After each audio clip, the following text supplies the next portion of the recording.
Hello friends, Radhe Madhav, जय Dwarkadhish. Welcome back to Jigyaba kitchen. तो friends, आज जिज्ञाबा किचन में बनवा जई रह्या छे मस्त मजाना मेंदू वड़ा। तो जो फ्रेंड्स, मेंदू वड़ा ने मैं अहींया अड़दनी दाळ पलाळीने नथी कर्या, पण मारी पासे अड़दनो लोट पड्यो तो वेस्टमांथी बेस्ट कांईक मैं कीधुं बनावी लईए। तो जो फ्रेंड्स, मैं रात्रे लोटने पलाળી દીધો હતો અને ઓછું પાણી નાખીને મેં લોટને પલાળી દીધો હતો, એટલે લોટે સરસ સવાર સુધીમાં ફૂલીને તૈયાર થઈ ગયો છે।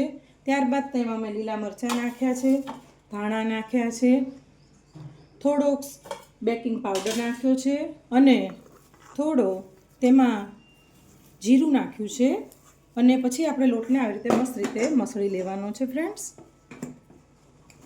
જો આવી રીતે આપણે લોટને મસળી લેશું અને તેમાંથી મસ્ત મજાના આવા તૈયાર આપણે જો ફ્રેન્ડ્સ આવી રીતના આપણે મેંદુ વડા બનાવી લેવાના છે। તો હું તમને એક મેંદુ વડું બનાવીને બતાવું। અને ફ્રેન્ડ્સ, આ બાજુ આપણો સંભાર પણ તૈયાર થઈ ગયો છે। મસ્ત મજાનો સંભાર રેડી થઈ ગયો છે, જે ઉકળે છે ધીમે ધીમે ગેસ ઉપર। અને હવે હું તમને મેંદુ વડા બનાવીને બતાવું છું ફ્રેન્ડ્સ। લોટ એકદમ સરસ પલળીને તૈયાર થઈ ગયો હતો, એટલે તેને આપણે સરસ રીતે મસળી લેવાનો છે અને અંદર બધા ઇન્ગ્રીડિયન્ટ્સ તમને જે જે ગમતા હોય તે તમે નાખી શકો છો ફ્રેન્ડ્સ। ડુંગળી પણ આમાં તમે ઝીણી કરીને એડ કરી શકો છો, એ સિવાય તમે વેજીટેબલ્સ પણ અંદર એડ કરી શકો છો। તો જો ફ્રેન્ડ્સ, મેં આવી જ રીતે મેં બધા જ મેંદુ વડા બનાવી લીધા છે। તો જો ફ્રેન્ડ્સ, કેટલા ફાઇન બનીને તૈયાર થાય છે। અને હવે આપણે પછી તેને બધા બનાવીને પછી તેને આપણે તેલમાં તળી લેશું। તો તેલ પણ આપણું ગરમ કરવા માટે મૂકી દીધું છે। તો હવે આપણું તેલ આવી જાય ત્યાં સુધી આપણે બધા મેંદુ વડા બનાવી લઈએ। જો એકદમ ઇઝી છે ફ્રેન્ડ્સ, મને તો ઉપરથી આ ઇઝી લાગ્યા। અડદની દાળ પલાળીને આપણે કરીએ છીએ એના કરતાં પણ આ ઇઝી અને સરસ રીતે એનો શેપ પણ આવે છે। એકલો અડદની દાળનો જ લોટ આમાં લીધેલો છે જો। તો આવી રીતે આપણે બધા જ મેંદુ વડા બનાવી લેશું અને આપણું તેલ આવી જાય ત્યાં સુધીમાં બધું કમ્પ્લીટ કરી દઈએ અને પછી જો ફ્રેન્ડ્સ, મસ્ત બનીને તૈયાર થઈ જાય છે અને પછી બધા ફ્રાય કરી લેશું। તો ફ્રેન્ડ્સ, મારા અવનવા વ્લોગ, અવનવી વાનગી તમારે જોવી હોય તો મારી ચેનલને લાઇક, શેર અને સબસ્ક્રાઈબ તો કરવી જ પડશે। તો ફ્રેન્ડ્સ, મારી ચેનલને લાઇક, શેર અને સબસ્ક્રાઈબ કરજો અને મારા ફેસબુક પેજને પણ સબસ્ક્રાઈબ કરજો ફ્રેન્ડ્સ। જો કેટલા મસ્ત બનીને પરફેક્ટ બનીને રેડી થાય છે।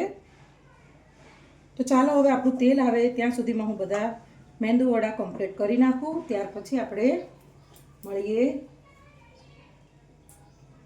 તો ફ્રેન્ડ્સ, તમે જોઈ શકો છો કે કેટલા પરફેક્ટ એવા આપણા મેંદુ વડા બનીને રેડી થઈ ગયા છે। હવે આપણું તેલ પણ અહીંયા આવી ગયું છે, એટલે હવે આપણે આને તળી લેશું।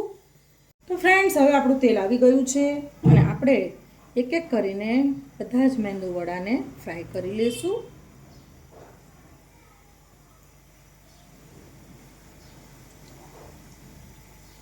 જો ફ્રેન્ડ્સ, મેં 5 નાખ્યા છે અને ધીમા તાપે ફાસ્ટ કરતા જઈને તળતા જઈશું, જેથી કરીને આપણા મેંદુ વડા એકદમ ક્રિસ્પી અને ક્રન્ચી થાય। ગેસની ફ્લેમને ધીમી કરી દઈશું। જો ફ્રેન્ડ્સ, એકદમ ઇઝી પડે છે આવી રીતે લોટમાંથી જ મેંદુ વડા બનાવવાના।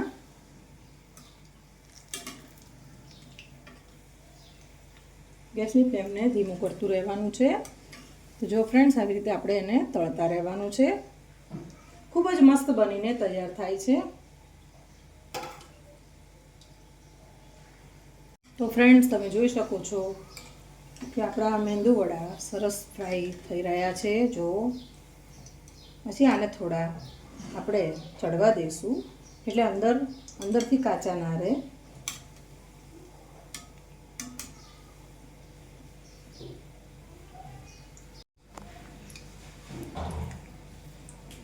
તો ફ્રેન્ડ્સ, જો આપણા મેંદુ વડા સરસ તળાઈને તૈયાર થઈ ગયા છે. જો ધાણા અને મરચાંથી તેનો કલર પણ કેટલો ફાઇન આવે છે અને સોમાં પણ ખૂબ જ ફાઇન લાગે છે. એકદમ ક્રન્ચી એવા તૈયાર થયા છે. બીજા પણ આપણે નાખી દઈશું.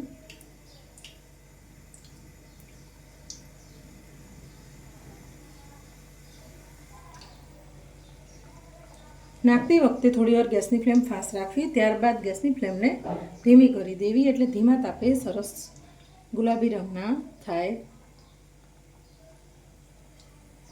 તો જો ફ્રેન્ડ્સ, એકદમ ક્રન્ચી અને મસ્ત મજાના રેડી થઈ ગયા છે. જો એકદમ મસ્ત રેડી થઈ ગયા છે. હવે આની ઉપર આપણે સંભાર, દહીં અને સેવ નાખીને સર્વ કરીશું.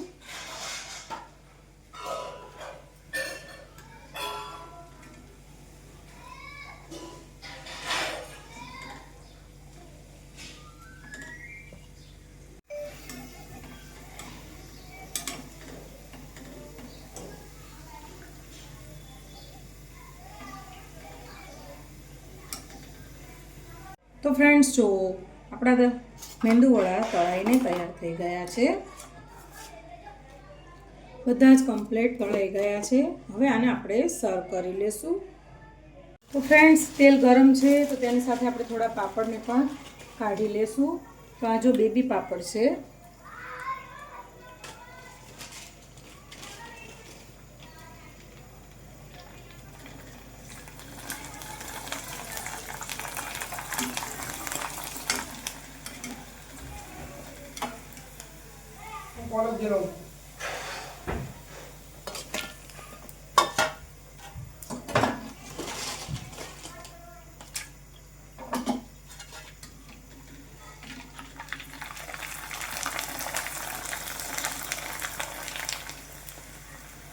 તો ફ્રેન્ડ્સ, તમે જોઈ શકો છો કે આપણા પાપડ પણ સરસ તળાઈને તૈયાર થઈ રહ્યા છે.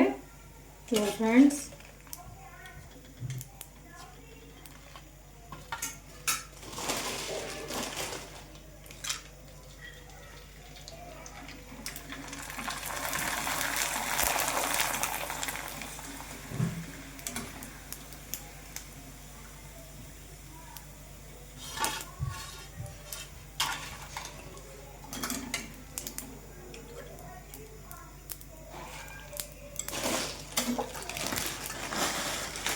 પતી ગયા પાપડ. હવે નવું પેકેટ પાછું લઈ આવશું.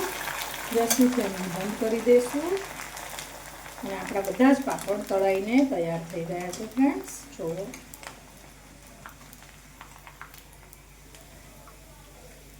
આ વખતે ખીચાના પાપડ કરવાનો મેળ પડ્યો જ નથી, એટલે પછી તૈયાર પેકેટ આવી રીતે અમે લઈ આવીએ છીએ અને કોઈ પણ મહેમાન આવે ત્યારે તળી નાખીએ છીએ. આ પાપડ પણ ખાવાની ખૂબ જ મજા આવે છે.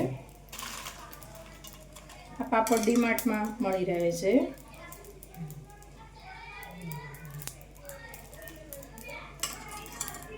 તો ચાલો હવે આપણે મેંદુવડાને સર્વ કરી લેશું. તો ફ્રેન્ડ્સ, તૈયાર છે આપણા મેંદુવડા. જો મસ્ત તૈયાર થઈ ગયા છે. તેની સાથે આપણો સંભાર પણ રેડી છે અને પાપડ પણ આપણે તળી લીધા છે અને આપણે મેંદુવડામાં ઉપરથી આલુ સેવ નાખવાની છે તે પણ લઈ આવ્યા છીએ. તો ચાલો ફ્રેન્ડ્સ, આપણે સર્વ કરી લેશું.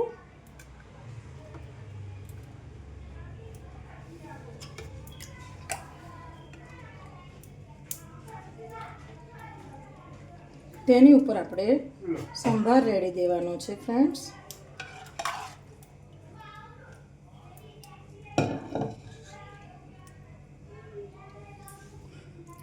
અમારા ઘરમાં સાઉથ ઇન્ડિયન અવારનવાર બનતું હોય છે. અમારે બધાનું ફેવરેટ છે સાઉથ ઇન્ડિયન ફૂડ. હવે આપણે એક સેવને લઈને કટ કરીને તેની ઉપર સ્પ્રિંકલ કરીશું. તો ફ્રેન્ડ્સ, હવે આપણે આને સેવથી ગાર્નિશ કરીશું. સેવ નાખવાથી ખૂબ જ મસ્ત ટેસ્ટ આવે છે મેંદુવડાનો. તમે આની ઉપર ગળ્યું દહીં, ડુંગળી પણ એડ કરી શકો છો, પણ અમારા બાળકોને તેવું ફાવતું નથી. તો ફ્રેન્ડ્સ તૈયાર છે આપણા મેંદુ વડા. તમે પણ જરૂરથી ટ્રાય કરજો. અને હા ફ્રેન્ડ્સ, મારી આ રેસીપી પસંદ આવે તો મારી ચેનલને લાઇક, શેર અને સબસ્ક્રાઈબ કરજો. અને ફેસબુક અને ઇન્સ્ટાગ્રામ પેજ ઉપર પણ મારી રેસીપી આવતી હોય છે, તો તે પેજને પણ લાઇક, ફોલો અને સબસ્ક્રાઈબ કરજો. તો ફ્રેન્ડ્સ, ચાલો ફરીથી મળીશું જીજ્ઞાબા કિચનમાં. રાધે રાધે, જય દ્વારકાધીશ, જય માતાજી. એન્જોય ફૂલ કરી લઈએ. અને તમે પણ પધારો ફ્રેન્ડ્સ જીજ્ઞાબા કિચનમાં એન્જોય કરવા માટે, એમના હાથનું ફૂડ જમવા માટે. તો ફ્રેન્ડ્સ, ચલો રાધે માધવ, જય દ્વારકાધીશ, જય Mataji, bye and see you soon.